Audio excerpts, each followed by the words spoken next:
Mayong buntag kanatong tanan. Naaba ninyo dinhi kung ako'y mangutana, magpasalamat kung ikaw mapriso? Siya man ang pangutan na padir. Naaba ninyo diri malipay kung mapriso?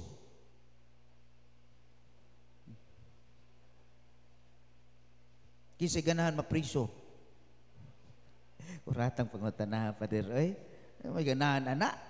Well, mga kaigsunan, atong Martes, atong Domingo, unsa ganitong tema na to? Divine Mercy Sunday.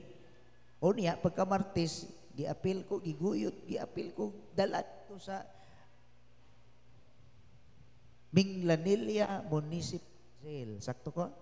Di unahan? Pagkato na mo dito, uban sa atong mga igsoong Divine Mercy devotees o mga aktibo kaayo, samtang naghatag mi dito, nagdami o mga pipila nga mga gasa. Gasa para sa tiyan o gasa pud para sa kalag. No? Pulong sa Dios.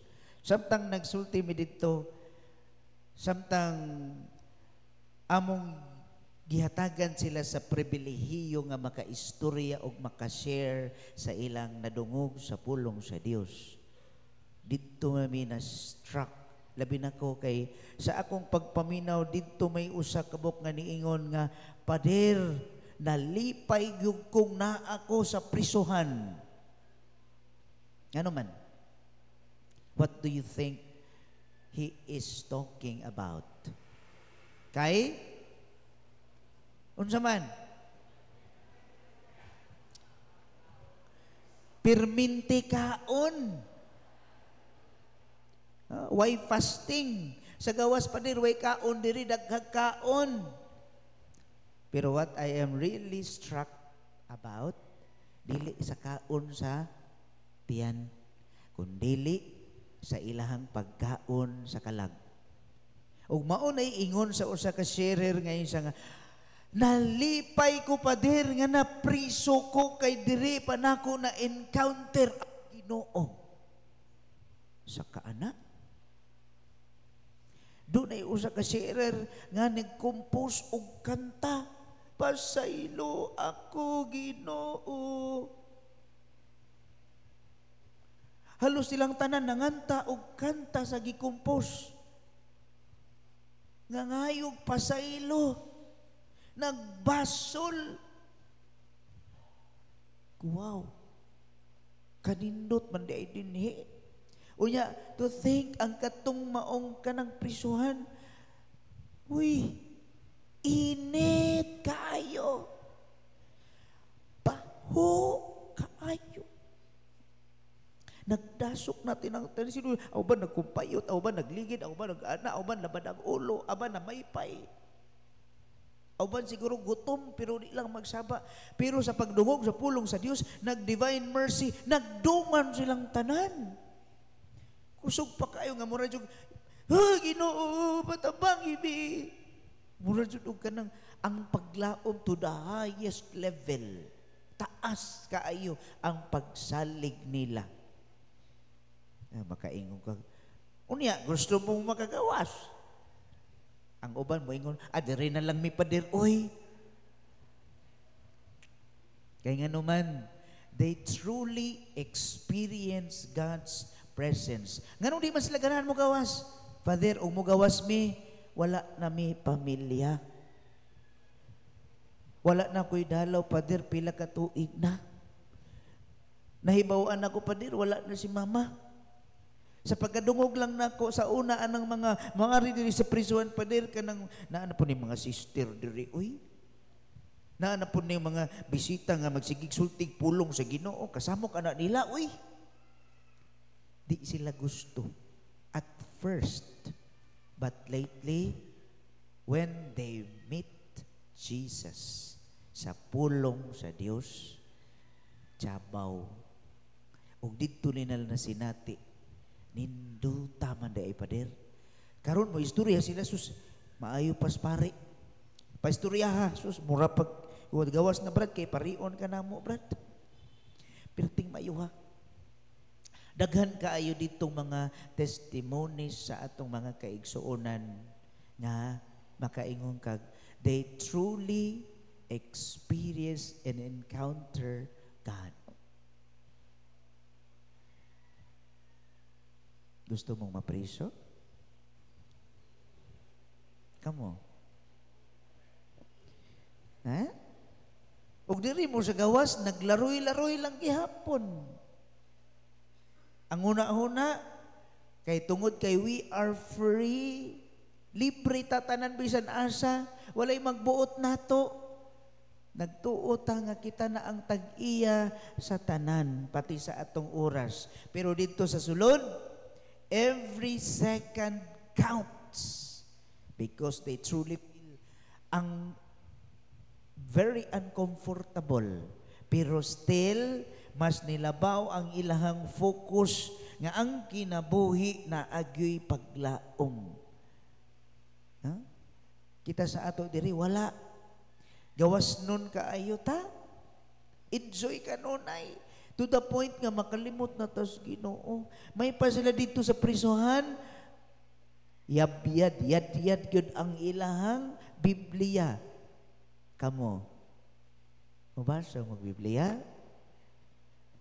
Maihap pa siguro ni. Dito ko gahapon sa kapilya sa Santa Cruz, Paginpinon. Kasi nagkaatos Paginpinon. What? Ang Paginpinon dito na sa Kaslubas, kasi nagkaatos Lubas. What sad? Kasi nagkaatos sa MC side. Tanan. Arin sa bukid, Ato mi dito, layo kaayos Lubas. Sayo sa buntag, nag-uwan. Anang gabi ipay ko, Lord. Giuwan yun, Lord. Nindot ni Ugma. Lubas, abot sa taas dito, mga tumis Paginpinon, panaog. Masa na dire? Lusad? Lugsong? Lugsong, lusad. Ingon ko, patay ko ani pertimang lapuka. Ingon kong Kuya Jan niya atong driver. Kuya Jan, pahulma ko sa imong butas. Kapalugyod kong lapok, dangog pag... So, abot mi dito, buntag sa'yo. Size, 40. Sa'yo pa ba na? Basta sa'yo minigikan. Nya, abot dito, hayag na. Pag naog, dangog kaayo, challenging kayo, nagdapak kong sungkod. So, singot yun in short, no? Sakripisyo. Di sa yun, haron magsangyaw sa pulong sa Diyos. Pag abot dito, sa'yo nakitaan, ang misa alas 8 sa buntag. Pilay tao nga nagpaabot, usa.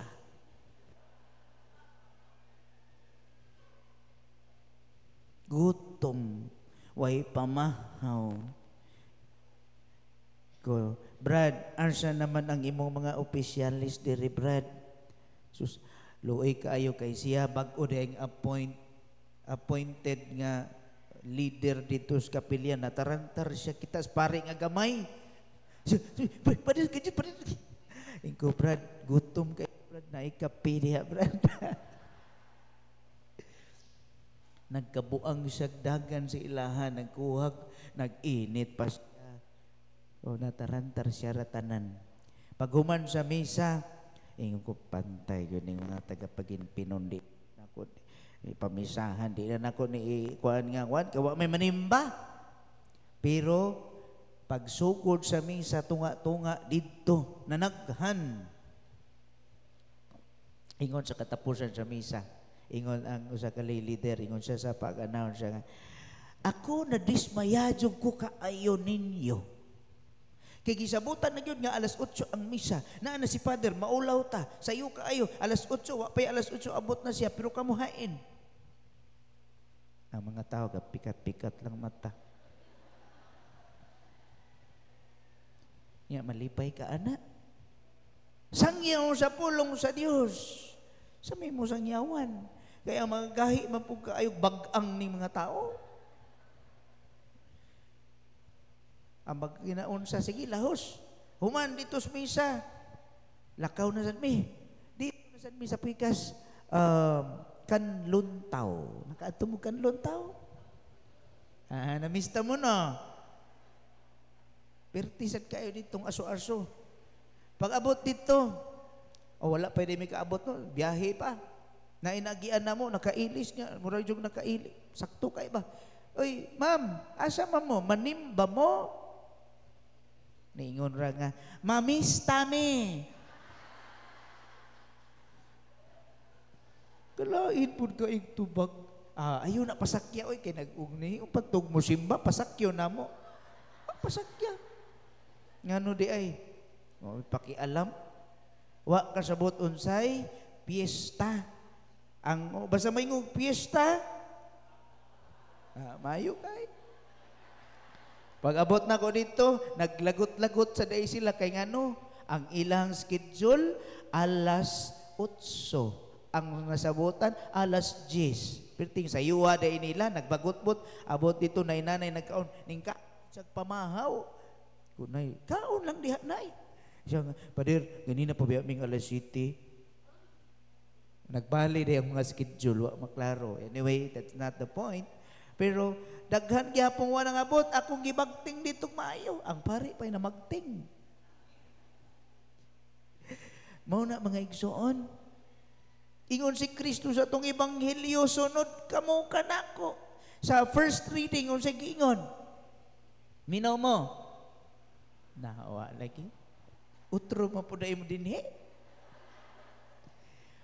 Unang pagbasa, ng limbasog ang mga tinunan nga musangyaw sa pulong sa Dios bisag nangisog ng kadagkuan sa mga pari. Ngano man yung gisangyaw ninyo ng pulong giingnan gibawal. Pero ang mga tinunan bahalag putot ka diha, bahalag bubo ka diha, bahalag di ka paminawon, bahalag unsa ka diha, ordinaryo ka diha, sangyaw sa pulong sa Dios. Inaanak ng dayon mo, pag-uli, katugra. Isang yaw, uy. Isang yaw ang imong encounter ni Kristo. Ayaw mo pagsalig sa pare, uy, wa na, kapoy na kayo. Tabangi sa taon mi, nagkamubo na lang ning agi ani. Ha? Mao na, nakauli ko gahapon, hapon na. Huy-huy na kaing tuhod. Ingon ko, Lord, ikaw nagbibahala, Lord, kikapoy na biya ko. Usahay na panahon nga kapuyon dyan. Pero kung makapuyon bitaw, kung ano bitaw, no? Naapa ba'y meaning ang akong pagkapari? Usahay makapangutan ako. But moingon dyan ko balik, ma-trace back na ko sa una, when I decided to enter the seminary, nganong musuod man ka? Ngunay ako ang station kung nana ko'y question nga, nganong ako kanunay, sige hatag ako kanunay, Lord, ngano inani, wala na ko'y kusog, ngano usahay i-persecute pa ka, usahay asa mamiani, okay pamiani. Libakon patas mga tao.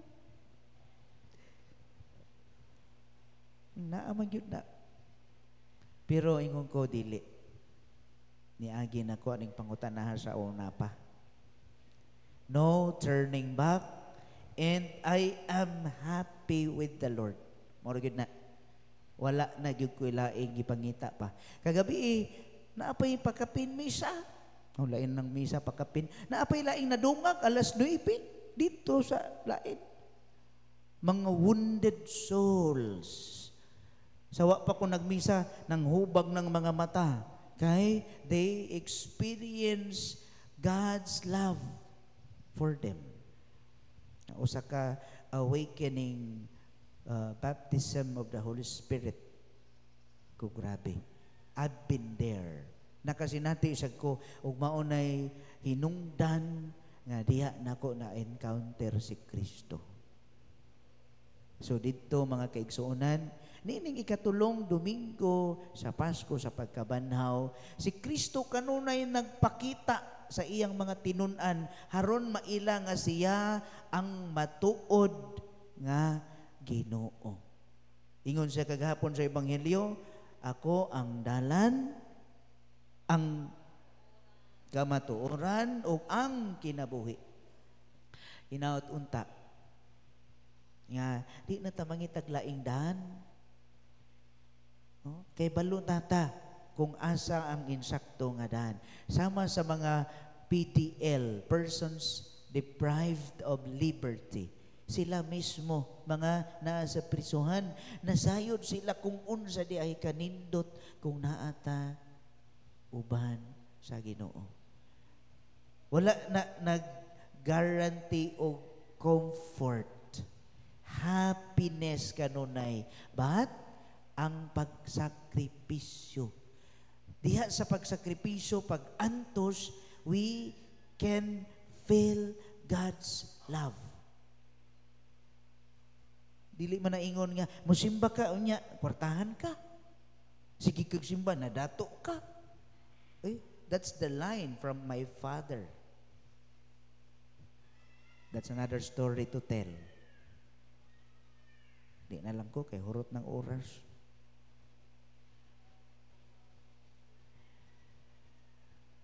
Next Sunday. Mao na simbag yun. Mao na mga kaigsunan, kung naata si Ginoo, bisan kinsa pa nang maghatag natong kalipay, kung atong masinati ang grasya, labaw sa tanan, nga mao'y ipakita sa atong Ginoo, nga angay yun natong isangyaw siya sa tanan, kay daghan kaayong uhaw sa pulong, pero ang ilang gipangita, dili pulong. Kalingawan, enjoyment, happy.